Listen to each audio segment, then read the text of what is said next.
Hi, everyone. Welcome to another episode of Omni Athlete. You're here because, like us, you believe that sport is a vehicle for elevating global consciousness. But you know that elevating consciousness through sport only matters if it actually helps you to compete at your highest level. We created this show to empower your performance with the wisdom and techniques of the world's highest achieving mind, body, and spirit competitors. Okay, so today's guest is the founder of Flowstate Collective, host of the Flowstate Performance podcast, strategic advisor to a range of purpose-driven businesses, and an athlete who draws power and balance from movement practices like surfing, Qigong, and yoga. Beginning with a chance encounter at a Zen Buddhist temple in Japan that introduced him to meditation with a 2.5-hour meditation session, he has built a 15-plus year practice rooted in connection, stillness, and nature. He's played the part of ski bum, English teacher, corporate suit, high achiever, surfer bum, spiritual seeker, and entrepreneur along his journey, learning from the beauty, challenges, and energy of each role. You could use terms like mindful questioner, consciousness hacker, and flow-junky to describe him, but to label him through a culturally conditioned lens would be to miss the point of his work entirely. He is on a mission to help anyone he comes in contact with get to their next level of awareness and develop agency over what they absorb from their environment so that they too can find the peace, contentment, and flow they seek. It's my pleasure to introduce to Omni Athlete, the artist of flow, Jiro Taylor. Welcome to the show, Jiro. Thanks for that welcome, man. That was the most awesome introduction I've had yet. Good to hear, man. Good. Nice. It was fun researching for this episode, man. You've had an incredible journey. Yeah, man. Yeah, it was interesting. Always interesting to hear someone else kind of like play a little bit of your narrative back to you, because the way that our minds work and the way that time works, we kind of we remember the things that happened most recently, but to hear someone else play it back to us in that linear way is quite an interesting process. This isn't a question I ask usually, but I'm curious, what did I miss that's been really defining within your journey? Well, childhood stuff, bro. I mean, like this is the stuff that I guess not many people put on their bios. Maybe we should change that, because it's like the most transformational thing. And I always love when I on my podcast, I don't, when I'm feeling into like the first question, when I'm trying to sense what to ask, my subconscious always guides me to explore their childhood and the relationship with their parents. You know what I mean? Yeah, I do. And let's explore that, because what comes to mind for me is athletes, right? And a lot of times as athletes, that's the lens, of our show and a lot of our thinking here, but it extends beyond sport. We go through life seeing the world through a specific lens that is conditioned through so many of those early childhood interactions, roles, relationships. And yeah, I think that's a really powerful place to start. Well, I mean, I guess the meta framework for this is exploring our beliefs. The work that I've done basically verifies what is common wisdom these days around how our behaviors stem from our thought patterns, which stem from our emotions and feelings, which stem from our fundamental beliefs about the world and about ourselves. So I guess in my childhood, the interesting thing to note there was that I was brought up in a cult, basically.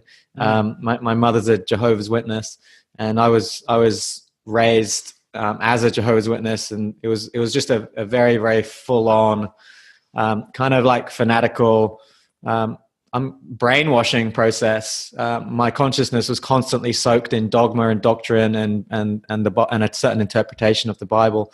And my mother did everything in her power to raise me as a Jehovah's Witness, and that was the dominant theme in my life until I was about 15, when I rebelled. I sort of had the awareness to sense that this was not a path that I felt was living my truth, and I kind of like rebelled and escaped, and it was a very traumatic process to get out of a cult, as you can imagine. But yeah, I mean, it's not all bad. Like that, my father was not in that religion. We had a beautiful upbringing in many ways. We had lots of privilege and access to awesome first world privileges, I guess. It's just that the backdrop was very much around me receiving a very defined version of the truth, in inverted commas. And I guess me in my childhood consciousness, teenage consciousness, going through the process of not feeling that was my truth. And I guess the reason why that's so important in my life now is because my fundamental identity is that of a truth seeker, and my philosophy is that truth. There is no. I'll just quote a favorite philosopher of mine, Jiddu Krishnamurti, who says, "Truth is a pathless land. It cannot be approached through any sect, through any organization, through any teaching whatsoever." And the wisdom I take from that is that truth is an emergence of our life experience. And I radically live that exploration of truth. And I think that's in a large part, I have gratitude for being raised as a Jehovah's Witness, because it allowed me to taste the absolute opposite to that, of living a truth that was like the product of a organization that had manufactured a story and a narrative that they had manufactured from the Bible, and we don't even know where that was manufactured from. So yeah, that's how my childhood comes into it in one way. So what's incredible about that, Jiro, one, thank you for sharing, because these moments, even when you are somebody who is in front of the camera, in front of the microphone often, it doesn't make the moment any less vulnerable, right? So first of all, thank you for sharing. And secondly, what comes to mind is we are not to the same scale, but in a lot of ways as athletes and coaches, we exist right now in a world of dogma, right? We exist in a world that says this is how performance looks and feels like, especially at the highest levels. And I wonder, not trying to make light of that challenge at all, but what would be very fascinating, I think, the thread to pull is, what were some of the first dominoes that fell for you that made you say, this isn't my path? This isn't the path that I want. This isn't the belief system that I want to cultivate. You know, it may not have even been those words necessarily, but what was that tipping point for you? Yeah, I mean, this is an area which I continue to explore through my practices, and it's almost like pulling a thread on a sweater, right? I just keep on finding more, because it's really one of the most important questions there is. The simple answer to that is I don't fully yet know, but I have an emerging sense that in my childhood reality, in my childhood consciousness, I had just a knowing, an instinct that this was not right. This was not my path. And beyond that, I feel like that instinct has a lot to do with freedom. And it has a lot to do with this kind of like intellectual freedom. Like I very much embody the rebel archetype, right? The rebel archetype is not going to thrive in most cults. They're going to, unless maybe Osho set one up, because Osho is the rebel. But you know, I was always pushing against things, and I remember like sensing into this feeling that these were not my people. I remember like looking at the elders, like they actually call them elders, like the guys who are like the equivalent of priests or pastors or whatever. They call them elders. And I remember just sensing into my feeling that they were not my people, and there was almost a lack of respect, which is quite a striking thing for as a 5-year-old, 6-year-old, 7-year-old, 8-year-old. There was something I just didn't respect about these people. And the rest, and then of course there was the way that my mother was showing up as an ambassador of her religion, and you know, she had her own trauma and issues, so I won't go too deeply into that. But just the way this kind of like thing was represented, and I guess just to extrapolate from this point to the point that you were making about dogma in the coaching, the health and well-being and nutrition worlds, I think that's a really interesting point. Like, let's look at how these people live their lives. The people who are like talking heavily about the paleo diet or being a vegan or whatever it is, CrossFit or HIIT training or whatever it is, just like what's the energetic sense that you get from this particular person as they're sharing what they're sharing. And what my childhood antenna or like instincts were telling me was that everything that was coming at me was fear driven. I sensed the fear. I sensed the fear. I sensed the fear of not conforming. I sensed the fear of if you don't conform, something bad's going to happen. And to me, that just didn't correlate with my childhood instincts, which are more alive now than ever, that life is not about fear, or that we have a choice. And life does not have to be about fear. Life can be about the opposite of fear: trust, growth, love, compassion, whatever you want to call it. I think the question that comes to mind is, as a young athlete, I'm feeling it multiple times, right? That the belief systems, the way I was being coached, the way I was being taught, the people I was looking up to, didn't fit, right? Like, it just wasn't right. But I didn't know what to do with it. And I don't know that until recently I have. And so I wonder if there are ways, tools, ideas, processes that you've come across or developed to help somebody, once they feel that fear, to take action. Cool, man. Well, the thing that came up in my mind when you're talking there was the difference between feeling fear as a very helpful response to the environment that you're in, which can just help you in so many ways, predominantly to keep you alive, and to optimize your physical body to do something. But then there's that, right? Or the fear response or the stress response. And we can talk about the biology of that, and we can talk about certain like interventions or protocols that I certainly work with all the time to deal with fear and to learn from fear.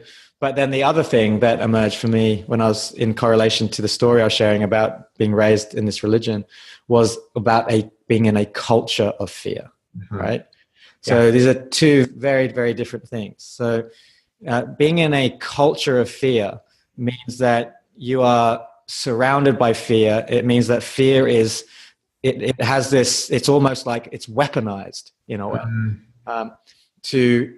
for some sort of like agenda, just in the way that fear is weaponized by the media, right? So, or fear might be weaponized by a coach to try and extract more performance. I think that coach it might work in very short term.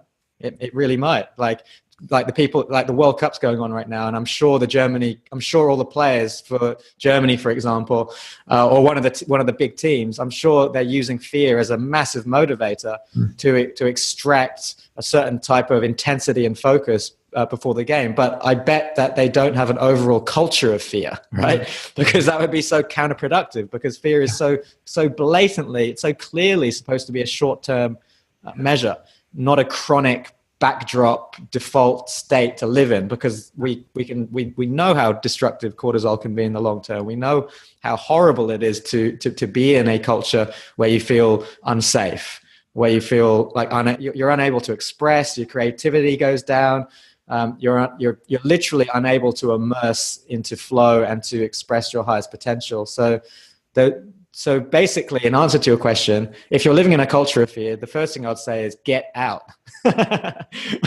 Unless, of course, you have the agency to change that culture of fear.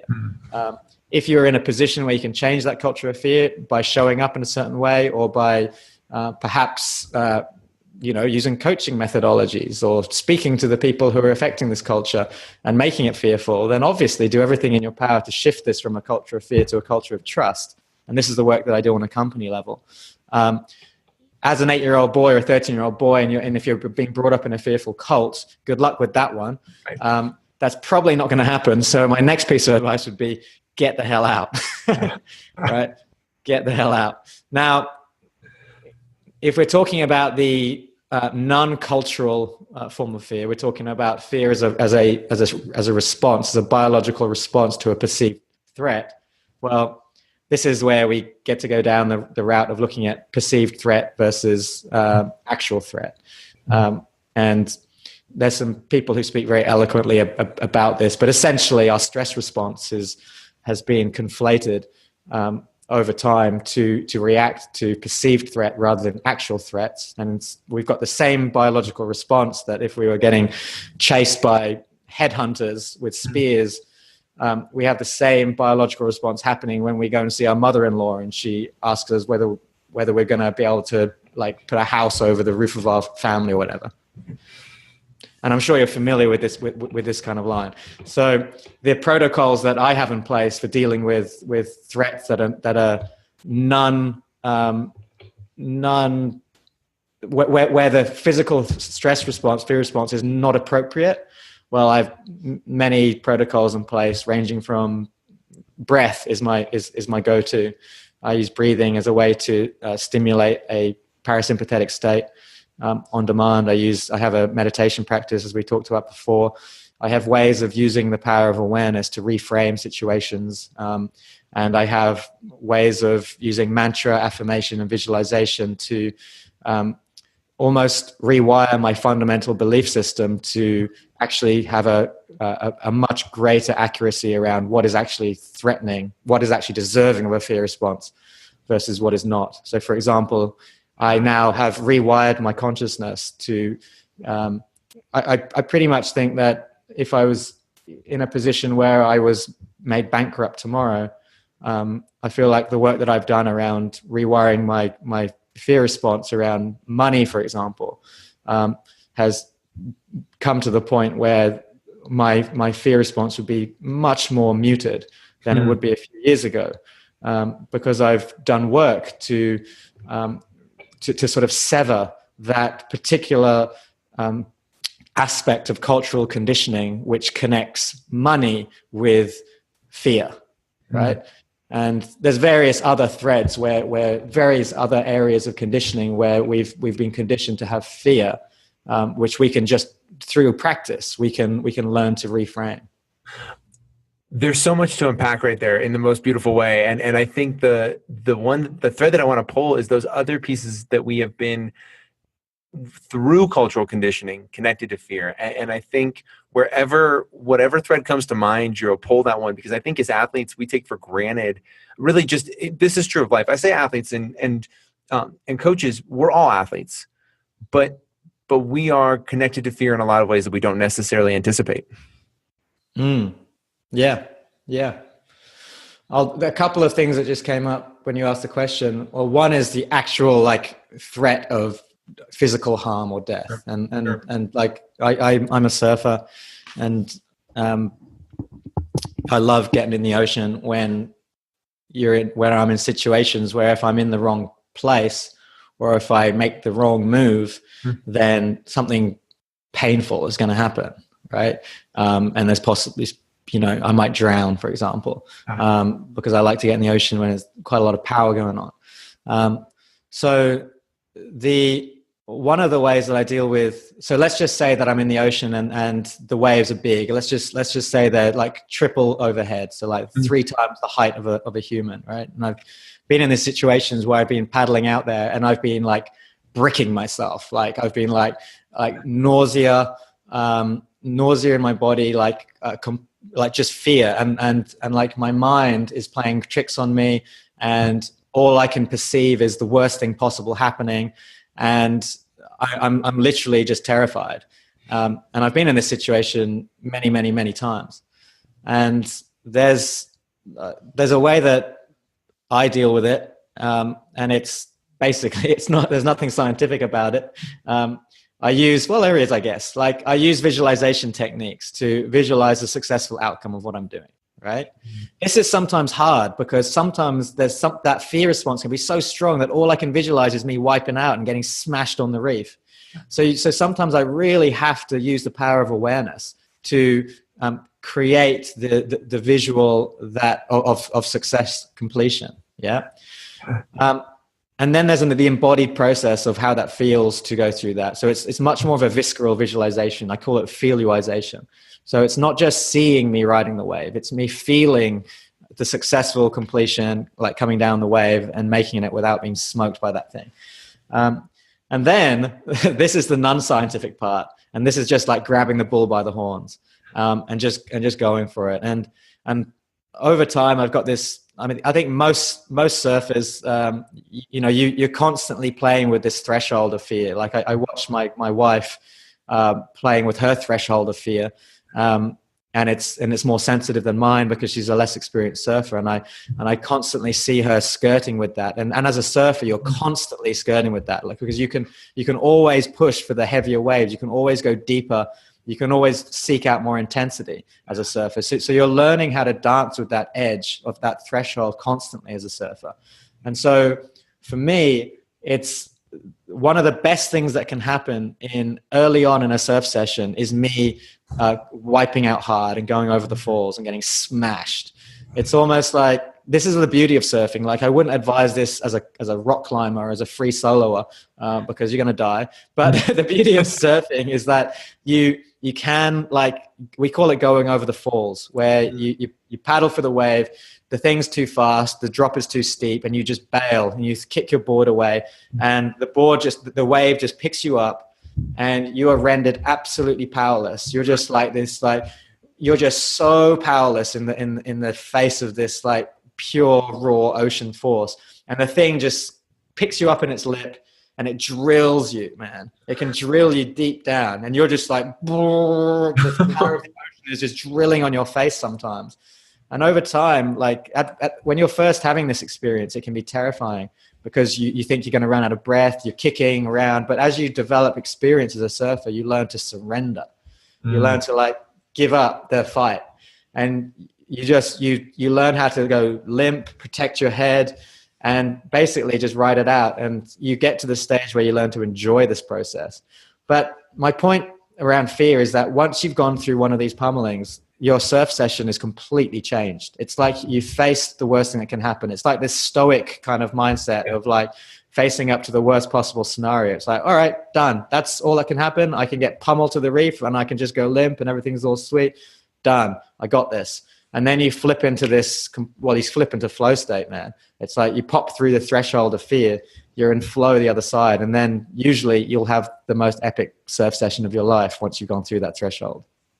That process, I don't know if this is a question as much as it is just a feeling, that process, right? Where you are butting up against the threshold, you step over it intentionally or unintentionally, and now you're going from terrified to surrendering to emerging into that moment of flow, of bliss, of whatever that space feels like.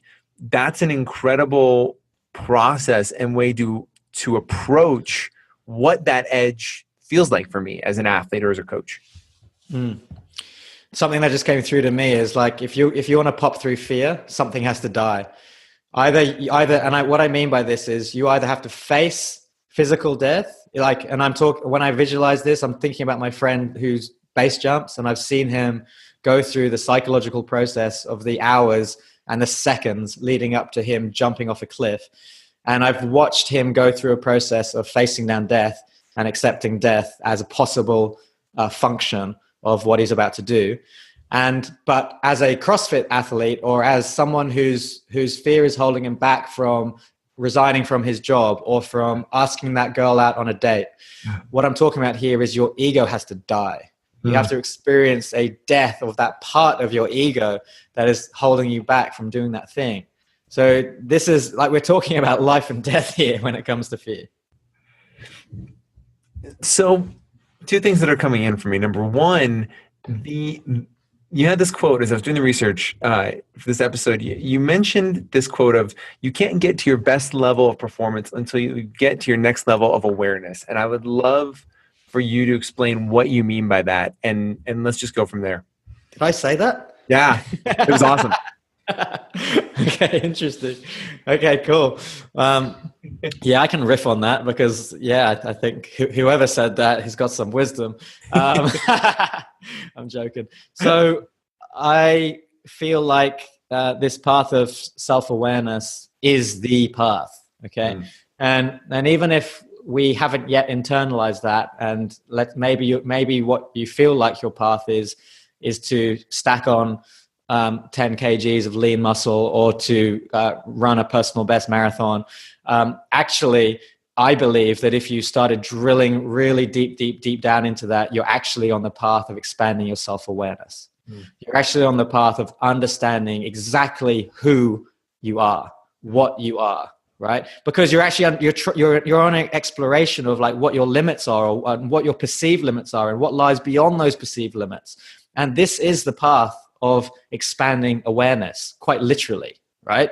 So this is a consciousness expansion path. You're becoming more aware of what previously you were unaware of. Okay, so if you're looking to increase performance, right, really what you're dealing with is limits, or there are no limits. You're dealing with perceptions of limits. Okay, and if you want to increase performance, you have to shatter, obliterate, destroy that perception of that limit you have, which in itself is an expansion of awareness.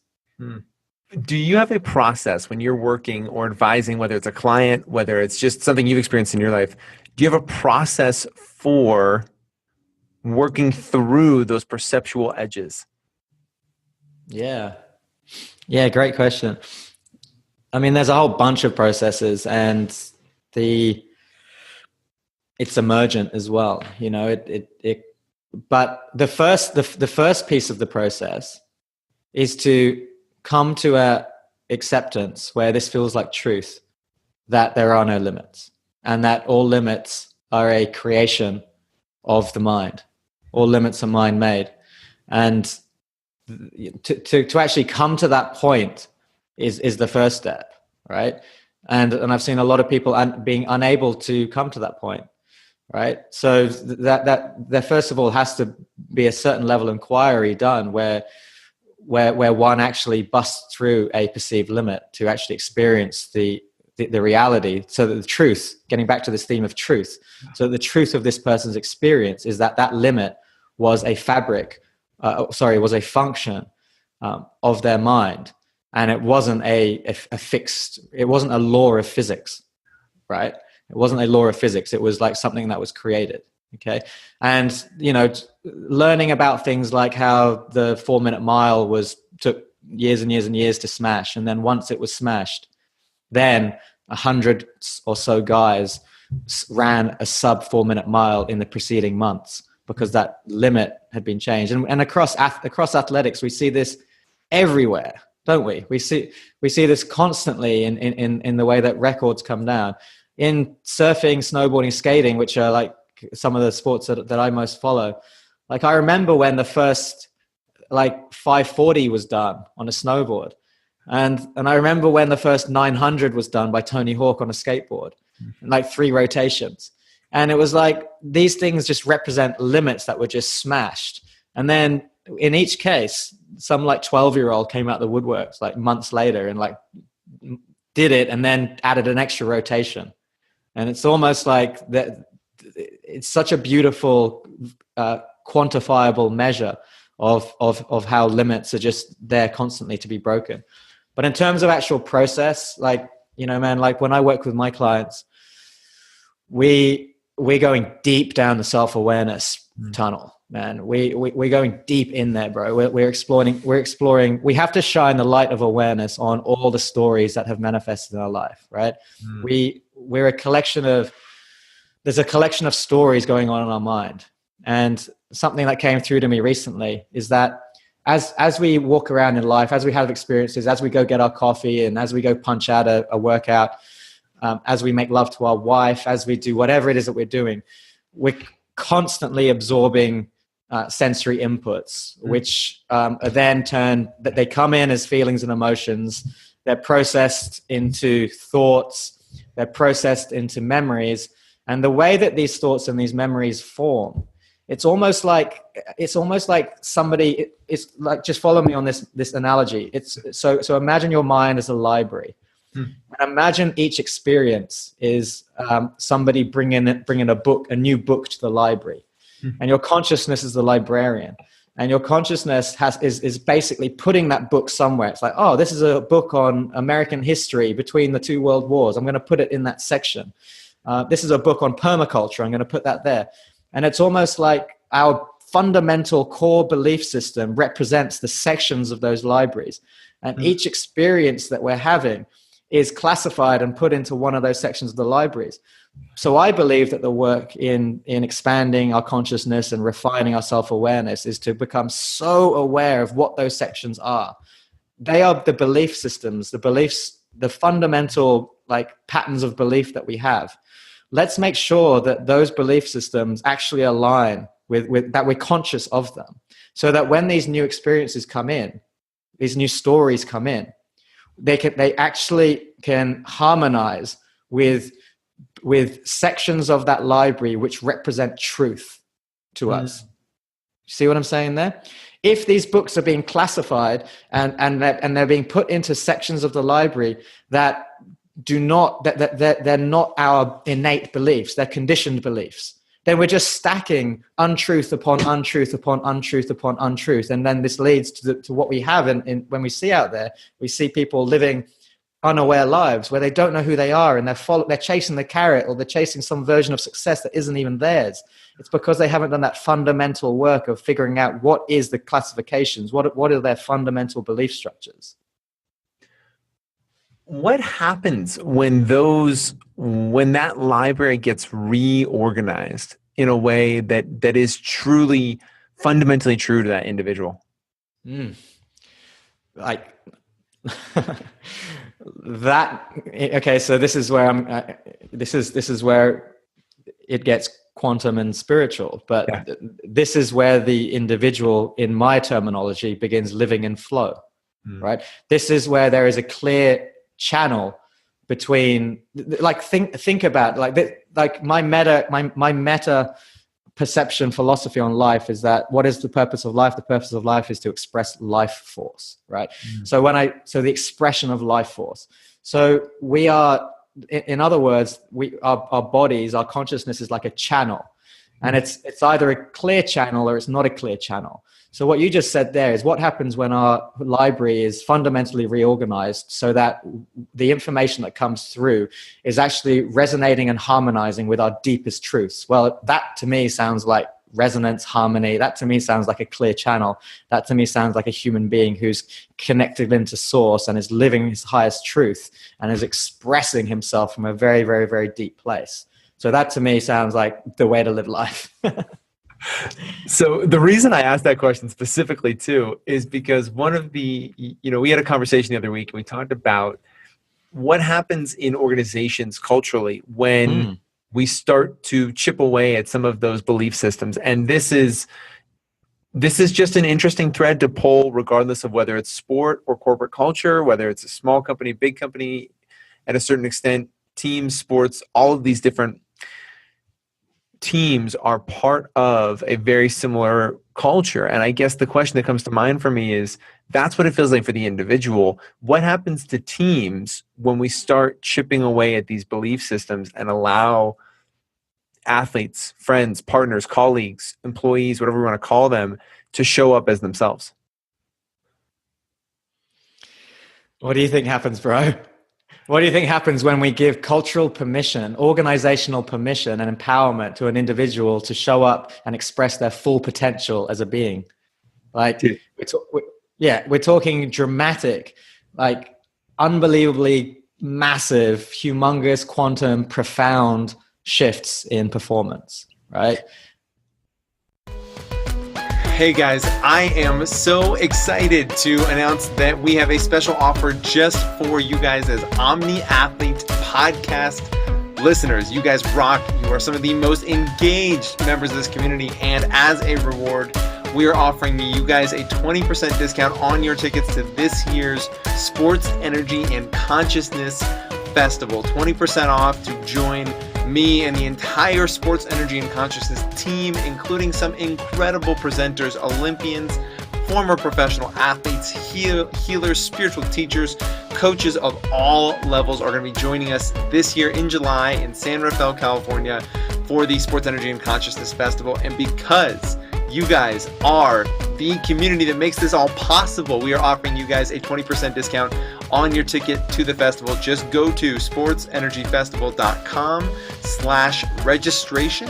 And when you click through that, you'll go to Eventbrite. You'll have a chance to put in a code when you get your ticket. And the code to use is Omni Athlete. Use that code. You've got 20% off your ticket. I would love to see each and every single one of you guys there, because you are what has made this possible, both Omni Athlete and the SEC group. The work that we are doing is possible because of the engaged, energized, and truly inspiring community that you guys are part of. And as a thank you, we wanted to offer this special discount to you guys and hope to see each of you at the 2018 festival, July 13th through 15th, San Rafael, California. Once again, the special code is Omni Athlete. Go to sportsenergyfestival.com/registration, get your ticket, and then when you're at Eventbrite, click the promo code Omni Athlete. Use that code, enter it in, and you will get 20% off your ticket. See everybody there. Let's get back to the show. What's energizing me, and the reason this question I think is coming through, maybe, is so many of us, and I think about this as an athlete, and I wonder whether this is something you experienced. We're afraid of the other side, right? We're afraid of what we don't understand sometimes, what we don't necessarily see. So when I read something or I begin to feel that channel come through me of, oh my gosh, what if this is a crazy thought? What if we were able to coach athletes and say, be who you are all the time, show up as a member of this team, whatever that means to you, right? Be here as you, be here for you all the time. That language, those words are so rare within a sports context that my initial reaction to it is, oh wow, what would that even look like? What would we do? Would the team perform better? We see these pieces of it where there are coaches out there beginning to ignite that, but it just is such an interesting dynamic, because the moment you butt up against that edge, it feels challenging to continue pushing it. I don't know if there's a question in there, but that's what comes through. Oh man, it's like I've got a friend he helps sports teams get into states of collective flow.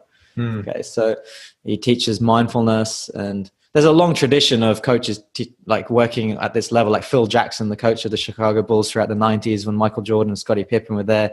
He was famous, and he's written a book called 11 Rings, and which you might want to get. He was, like, as far as I know, one of the first guys bringing to American sports basically Zen Buddhist techniques. And they were in the locker room at halftime, dropping into meditation. But the point here is like they were dropping into meditation together as a collective, as an organism, right? So these things I believe that soon, this is the frontier. And I've got one of my teachers also trains, he's a guy called Dan Brule. He's an amazing teacher of the breath. Look him up, learn from him. He's an absolute Yoda. He works with elite hostage extraction teams and like units, not the SEALs, but units of that caliber, right? He works with people who can't take their black balaclava off because he's not allowed to see their face, right? And he's training these people how to drop into collective states of flow together, how to be of one mind, how to break through the barrier of separation and ego, which limits performance and limits expression, and become a single organism so that they can face these life-threatening situations to their highest capacity. And it's very simple things that they're doing which are having remarkable effects. Like when one of them yawns, like imagine them, they're in this like blacked out SWAT vehicle going to some sort of crazy like high stakes shootout. And these guys have got their automatic machine guns and their balaclavas on, right? And they have a protocol where if one person yawns, they'll all drop into a collective yawn together, right? They'll all yawn because they're in that particular moment, they're harmonizing their consciousness. Their bodies at the same time are saying, let's shift into a parasympathetic state. Let's take a deep breath. And if they were hooked up on EEGs, you'd see actually like a moment, a blip on the screen where there was like resonance happening there, right? So very, very simple things like this are going to become much more common practices in sports. And I think it's happening now. Like the Navy SEALs have been using breath techniques for years and years and years and years and years. There's a program training like elite sniper shooters and pilots to get into flow states using transcranial stimulation. So they're using like helmets with electrical currents that can go on to help them get into these higher states of consciousness. So basically, I feel like when I look at sports, mainstream sports, typically through like the 80s and the 90s and like 2000, I'm just like, oh my goodness, like we're going to see some dramatic increases in performance over the next few decades, because everything was happening at a really like kind of like unconscious level. Like, you know what I mean? Like in Australia, there were athletes who were like drinking cans of beer at half time, like 15 years ago, 10 years ago. And look at the shift we've gone through now. We've gone through this whole culture of performance being so sought after that we've had like performance enhancing drugs go through. And now we're going to go through this next frontier where it's going to be, no, let's learn how to actually shift into higher states of consciousness as individuals, as units, to extract the highest performance. That's where we're at, I believe. Do you find that, maybe a better way to ask this would be, how often do you find that either clients you work with or just in your life, what's coming through my mind is a question that I think came back all the way to the beginning of this conversation, which is, as athletes, when we feel that point of fear, right? When we feel and what I mean by point of fear is, let's define a culture of fear. If we're in a position, in a place where, whether it's a coach, teammates, whatever, we feel as though the underlying current is fear. What happens often, it seems like to me, is that, or what comes to mind, is that our initial questioning gets scary because maybe we're not even playing the sport that we want to be playing, right? How many of us as athletes pursue something because it's put in front of us, we're nudged, and before we know it, it's 10 years later and we're just doing what we think we've been doing. So where the question is in this statement, I'm not sure, but the energy of it, Jiro, is very much, what do we do when we realize that those scripts that we've been running with are not true to us? This is very consistent with what you've been saying, but what do we do? Well, you have a choice, don't you? Yeah. You now have a new level of awareness, and every time you have a new level of awareness, or a shift, or a breakthrough, or a eureka moment, whatever it is, every time that happens, you're faced with a new choice, and that choice is either to continue along the old, to live from that place that you previously were living from, or it's the other choice is to honor what has come through, what emerges from that new level of awareness. So if you've had the felt sense that you're on a path that does not harmonize, that is not congruent with your true nature, well, you take option A and you continue along that path, and it's going to lead to dissonance. It's going to lead to disharmony. It's going to lead to a very, very deep sense of unfulfillment, right? Or you take path B and you go to that edge of the unknown, and then there's a whole, and then obviously there's fear involved. Obviously there's work, there's challenge involved. Obviously there's the new, and the new can be scary. It can be scary. It doesn't have to be. But that's the fundamental choice we're all facing in life. Like, the reason why there's like 85% of the US workforce, according to recent surveys, are disengaged, right?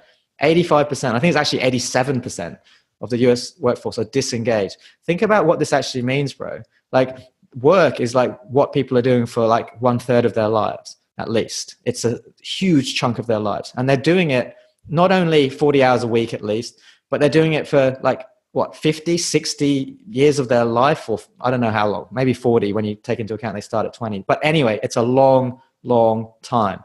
And what is it if you're not engaged? Well, to me, when I'm engaged, I'm playing, I'm present, I'm alive. If I'm disengaged, I'm not playing, I'm not present. You could say it's not aliveness. It's not full aliveness. So if there's 85% of people who are not fully alive, doing the thing that they're doing most in their lives, then this is like a Holocaust situation. This is big stuff, man. This is huge. And so the reason why I bring this up is because I'm pointing out that this is where most people in the world are at. There's the choices that I described before, and they're not making the choice that honors the level of awareness that they have. If you're disengaged, you basically you have a sense that this is not where you're at. This is not supposed to be where you're at. Like there's a sense of dissonance there. So the choice to make, once you become aware of that, and it's not just, oh, let's all quit our jobs and go become surf bums or whatever, or go become an artist and live in Tuscany, because there's a lot of fantasy involved in all of that. Actually, the choice is, it comes back to what you said before about this being the scary choice. Actually, when you start becoming more aware and you have that crack of light, that small breakthrough, actually the choice is to plunge into that place and to go deeper into that place and to turn that crack of light into like a gaping chasm, so that becomes so ripped open and so raw that you show up every day from that place, so that all the vestiges of your previous identity are burnt to the ground, obliterated, and you show up every day shining from that place of new awareness that you have just discovered. Of course it's scary for people, but that's the choice, man. That's the choice. You're either showing up in fear or you're showing up in trust. There's such power in the language you used right there with honoring that feeling, that moment, that sensation. And there, to me, seems like such a natural tendency to want to put different kinds of words around it, right? To quickly label it and put it in a bucket, right? To quickly label, oh, I've got this thing going on inside me. I don't know what to do with it. I'm going to put it in a bucket and it's going to go sit in the storage closet of my library, right? But to sit there with language and say, I'm going to honor what I'm feeling, like, wow. Yeah, let's talk about honoring, man. Like a part of my practice, which is a practice of living in the flow of life, which is the practice of harmonizing with nature, which is the path of becoming aware of all that is dissonant and non-harmonious, and basically realigning myself with what is harmonious, so that I actually have a sense of living in flow. Like this is, and I don't think I need to go any deeper than that, because everyone can sense into what flow feels like, right? Now, one of the hugest parts of this path is learning how to honor myself, how to honor this life that we live, how to honor this land that I live upon, how to honor this ancestry that I'm a product of, how to honor the future generations that are going to walk this earth ahead of me, how to honor all the teachers in my life who has shared wisdom with me, how to honor nature, the earth, the universe, right? This is a life path, man. This is a fundamental choice, whether you are living in honor or you're not living in honor. And I'm glad that we came upon this, because it's something that I continually seek to gain greater awareness and skills around. And if I look down to my right, I have like an area where I meditate, and you can see it right there. It's a place where I come to honor my highest self. It's a place where I come to honor that which I'm a part of, life which I'm a part of, right? I'm not even like talking anything woo here. Like, you can't get away from the fact that we're a part of nature. We're a part of life. Like, I'm not talking about God. I'm not talking about religion. I'm just simply talking about the fact that I'm a product. I'm a part of nature. And I have this choice. I have a consciousness.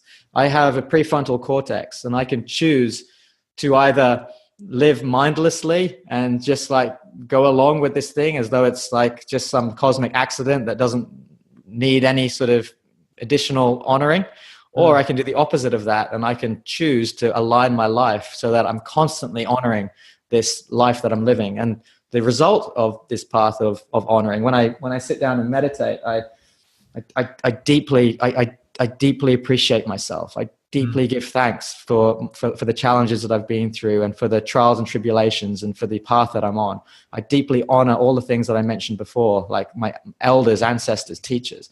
I deeply honor nature. And this puts me into a state of consciousness in which, like, it's so antithetical. It's so the opposite end of the spectrum to fear. It's so, you see what I'm saying? Like, I'm so far away from fear when I'm in my honoring state. When I'm in my honoring state, I'm just like overflowing with gratitude and awe and wonder at the splendor of life. It's like I could be, when I'm in my honoring state, I could be struck down by an arrow to the eye or a meteor, and like I wouldn't give a fuck because I'm in that state of awe. It's so dude, what's so powerful, right, is it is a state and a process is what I hear, right? It's not, I think sometimes we're very quick to associate gratitude as a thing that I do, right? I write down my gratefuls, I say my affirmations, whatever, I express this gratitude and then I move on. What I hear there is honoring and choosing to honor and finding that path is a state. It's a process, it's a journey. It's not an end destination. Yeah, man, great point. I find that the word gratitude is in danger of becoming cliched in our culture and productized. Just in the way that you said it, but it becomes a thing that we do rather than a thing that we are. Yeah, we tick the box. It's like, oh yeah, I'm grateful for clean water and I'm grateful for a roof over my head. It's like done. And it's really missing the point of constantly being in a certain state of honor and receptivity. And this is really the crux of my work, man. It's like, I don't, like, as someone who advises a selection of tech founders and companies and works with leaders, it's like what I'm actually helping these people do is honor themselves. And like that's really it. And what and just to go a little bit deeper into that, I'm using the process of honoring yourself as a pathway to being in a perpetual state of a perpetual higher state of consciousness. Okay. And once you've learned how to be in this perpetual default state of consciousness, which sometimes I call flow consciousness, right? Then, you know what? You're just going to do everything better. Like you don't have to you don't have to worry about what you have and how you do stuff, because you're coming at it from the roots. You're coming at it from such a deep place that you can just give up the fight. You can like surrender to the path. Like you don't have to hustle and force, because if you just live in that place, and if you just live from that higher state of consciousness, then there's just no need for all of that. It just emerges. So the basic model I have here is if you just imagine three like bottom level, let's just call this the roots of the tree. And this is about being. The next level, imagine this is the trunk of the tree. This is about doing, action. The third level, this is like the fruit and the leaves of the tree. This is about having an impact, having a legacy, having contribution, like having a nice house, having abundance in your life, having a beautiful family, right? And what I'm saying is like our culture is obsessed with doing and having, but it's absolutely like appalling when it comes to the way that we educate our children around being, right? So that's the angle that I'm coming from. That's the place that I'm nurturing in my life and my client's life, is the being. It's so powerful and that's a bit of a cliche term, right? But it is truly powerful, because what happens so often when we are focused on doing and having, just like you illustrated right there, and in the context of sports and performance, we get so focused externally, right? Everything becomes about what is either the perception of the world, what is my perception of the world's perception, what is it that I can do to have that external validation. And it's energizing to remember that there's a path, and remind ourselves that there's a path that is focused on being. That doesn't mean I have to sacrifice the performance and ability I want to have to show up for the people I care about, my teammates, my friends, whatever it may be. Yeah, and I want to frame this being, doing, having model in a way that helps people understand how to extract their highest states of performance and motivation. And I'm just imagining people like this morning, for example. Every Tuesday morning, I get up at 5 a.m. and I meet 4 or 5 brothers of mine, and we either climb a mountain and do some breath work and some meditation, or we go to the beach, we connect in with the ocean. And this morning, at 5 a.m., it was pitch black outside, and the rain was pouring so hard that all I wanted to do was spoon my wife. And I'm sure, I'm sure you felt that before. It was so cozy and warm in my bed, and there was like a beautiful woman in there, and the idea of leaving that to go outside into the pouring down rain to go and like run around on the beach and then get in the ocean was just like seriously unappealing. And I had this state of consciousness of kind of like resentment up until the point where I was standing on the beach, and I had to, because at that stage it was just something I was doing. Right? I'm just doing this thing. It was all mechanical. Yeah. I'm doing this thing. I'm getting picked up by my friend. I'm going to put my wetsuit on. I'm going to run down there. I'm going to stand on this beach. And when I was on the beach, I realized that there was a possibility of a reframe here. And I was like, what am I being? And how does what I'm doing connect in with a state of being that I wish to embody? And I realized that what I was doing, right, the actions, like being on this beach, being with the guys, doing this practice, was actually part of my state of my urge, my desire, my expression to be committed, to be disciplined, to be a warrior, right?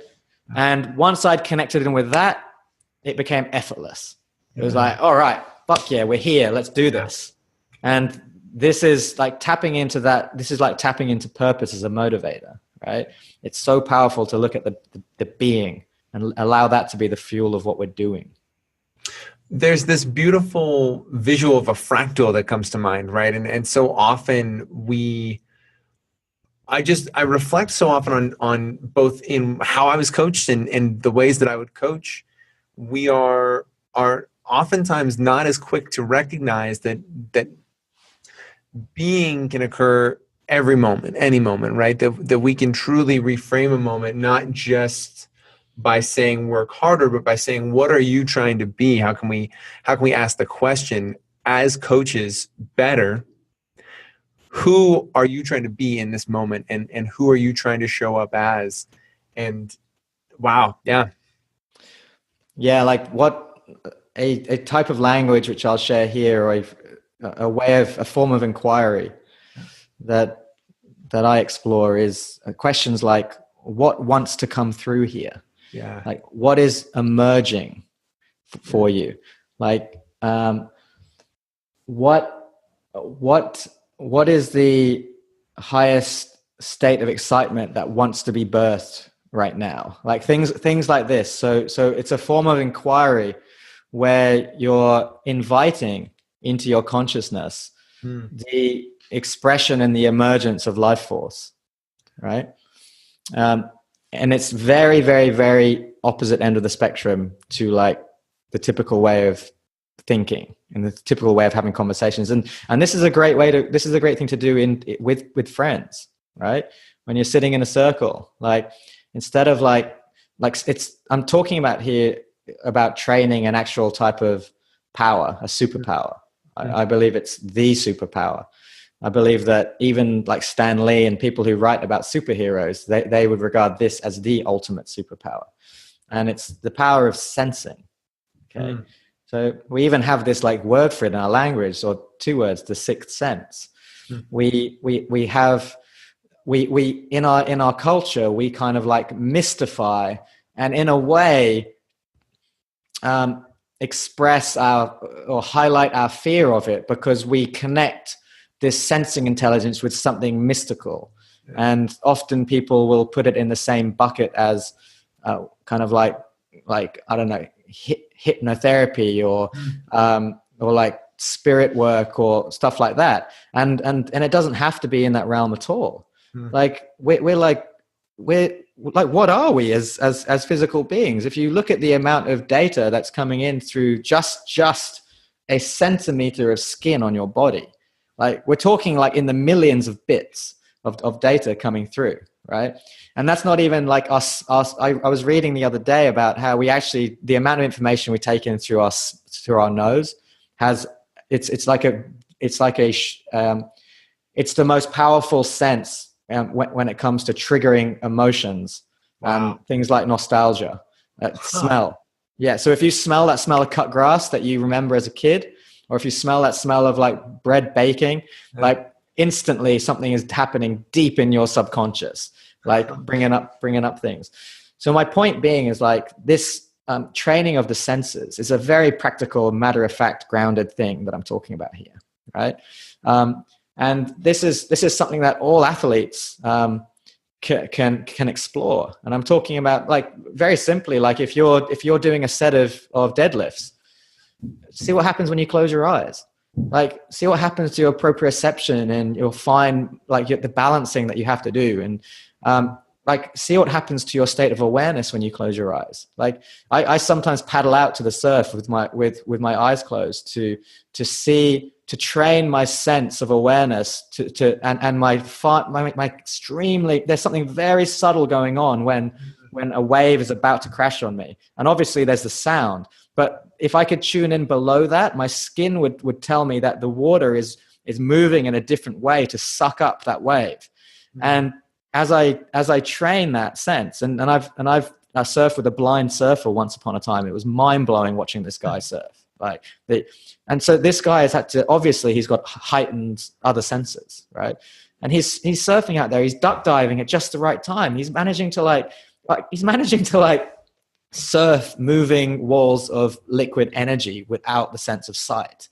It's just like mind blowing. And so my belief is like, the frontiers of human performance that are really interesting once we get beyond the physical, right? And this is physical as well, but it's like, okay, training us the five senses that we're most familiar with, right? So in meditations, I'm constantly training my sense of touch, my sense of sound, my sense of smell, my sense of taste, and then this sixth sense that I'm talking about here.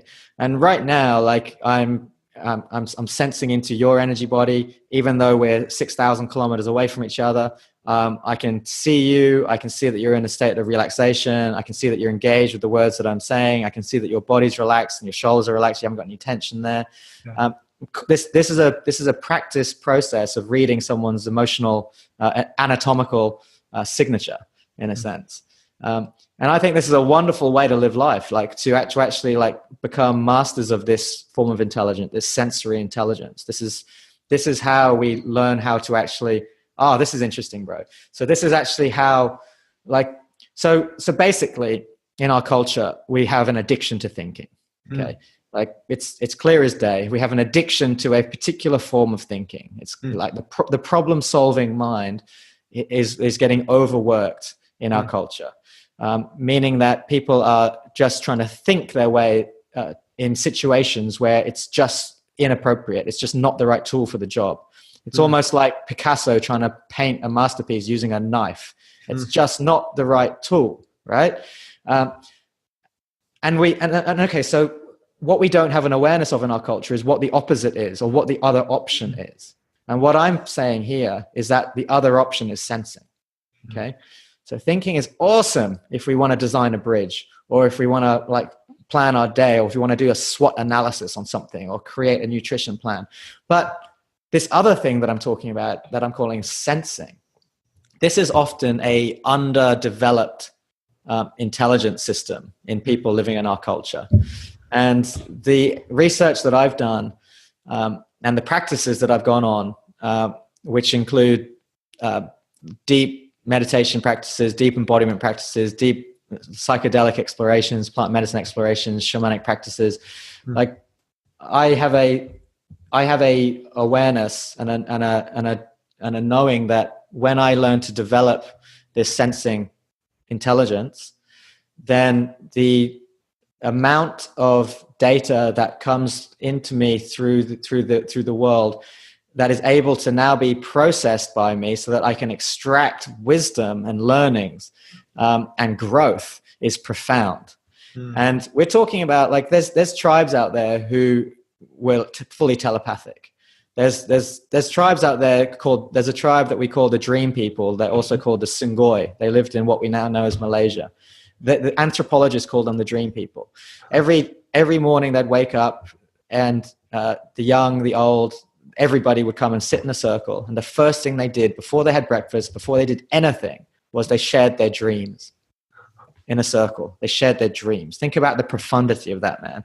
Before the dream had slipped off into the ether, they're all sitting in a circle sharing their dreams.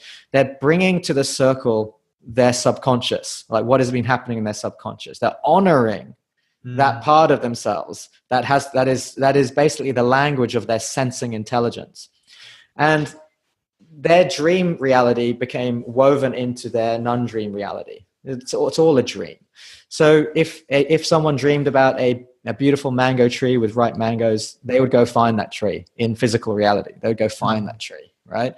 So and they would communicate with each other telepathically. They hardly spoke to each other. They were always just communicating with each other in other ways. Now, if this isn't some sort of amazing superhero power, then I don't know what is. And I'm certainly interested in training this. What do you reckon, Josh?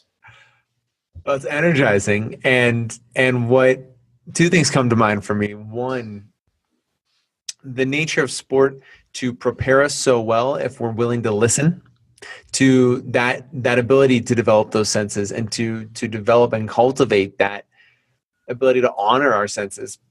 If we are willing to listen and allow ourselves to meet those edges as they come up, sport feels like such a beautiful path to that because of what's required at the highest levels. If we're truly there for and honoring the right reasons to be there. And the other question that comes up, and then this is going to be my second to last question here is, and I think you've answered this already, so I'm going to ask it and I think I know the answer, but how do we begin to bring that language into the culture of our team?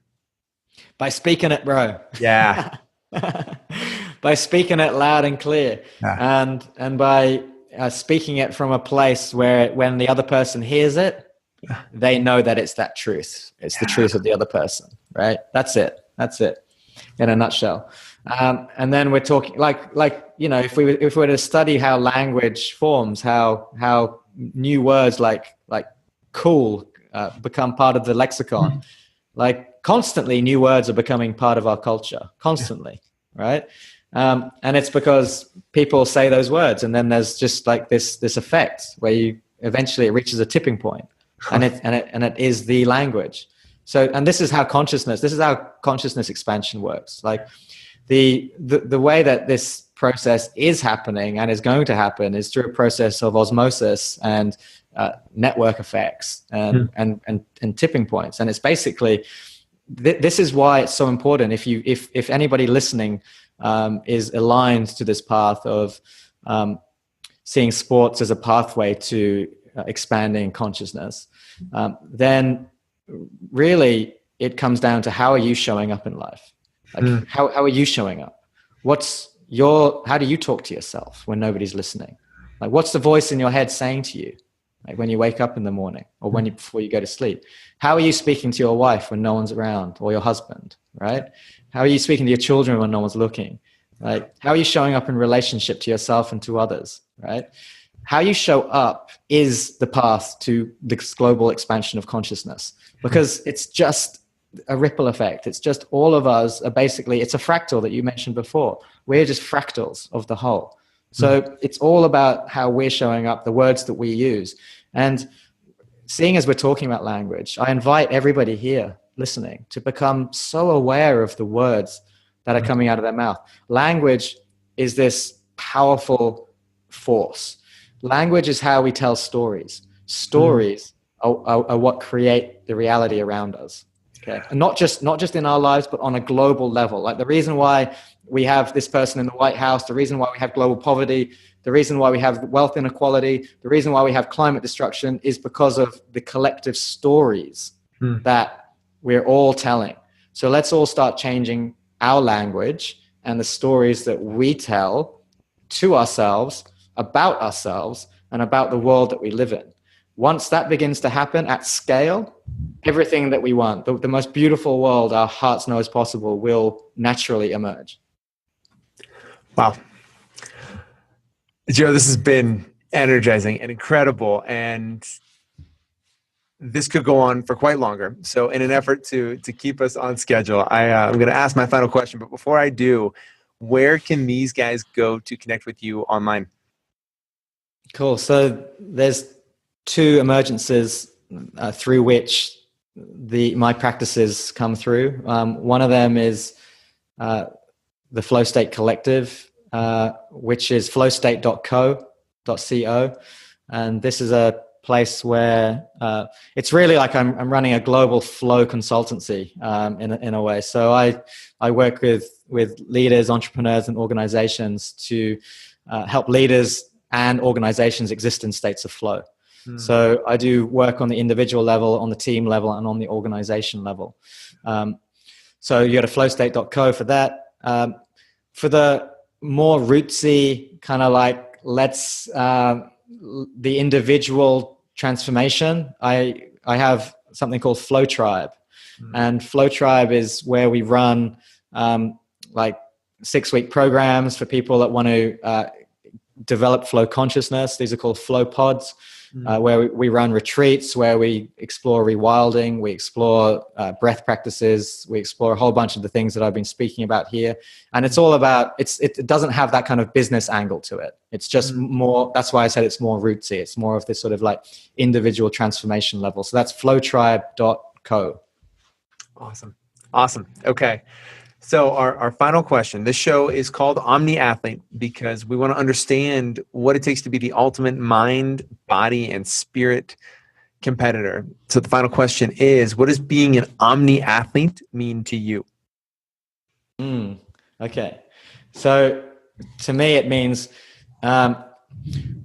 breaking down the barriers, the labels, and the categorizations so that the way that we show up in life is as this all-pervasive presence in which in every domain, whether it's work, whether it's sports, whether it's in our family life, in every domain, we're showing up as our higher selves.